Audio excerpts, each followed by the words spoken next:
Let's start with the biomechanical perspective, particularly of this hinge. I think we should be able to agree that the big pieces to the hinge, whether we go through the deadlift in general, there's going to be variations that we'll get to before we go today. We're looking at the hip and the lumbar spine.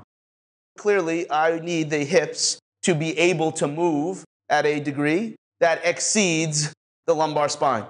If my lumbar spine is not stiff enough compared to the depth of the deadlift that I want to execute, then I run a risk of perhaps what Dr. Sarman would call relative compensatory flexibility. Now, stiffness means certain things in a physical sense.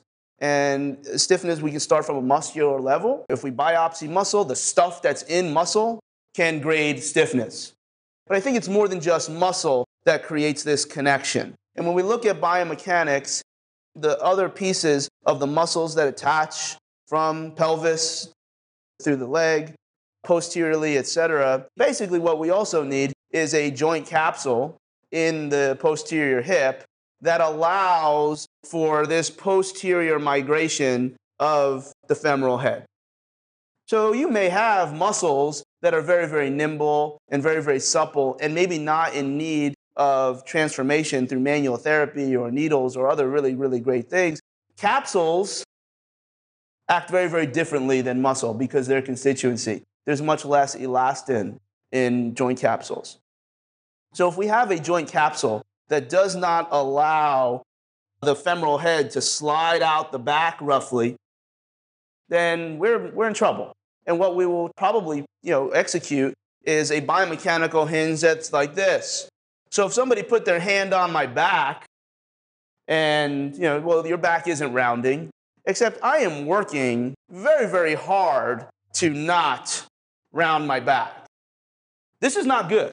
This is wasting energy, and in a neurological sense, this is called a high threshold strategy. Not to mention, you'll notice the difference of the mechanical move that I do here, where I'm sticking my butt backwards, versus here.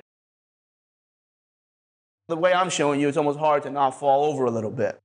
So I have a question, and I do expect an answer. From your experience in terms of deadlifting or kettlebell ballistics, would everyone agree, or maybe even the first pull in the Olympic lifts, would everyone agree that getting your hips backwards is the best approach to creating power or force? Everybody cool? I want to be able to get back so I can pop. Obviously, knee position, ankle position will be different at different times.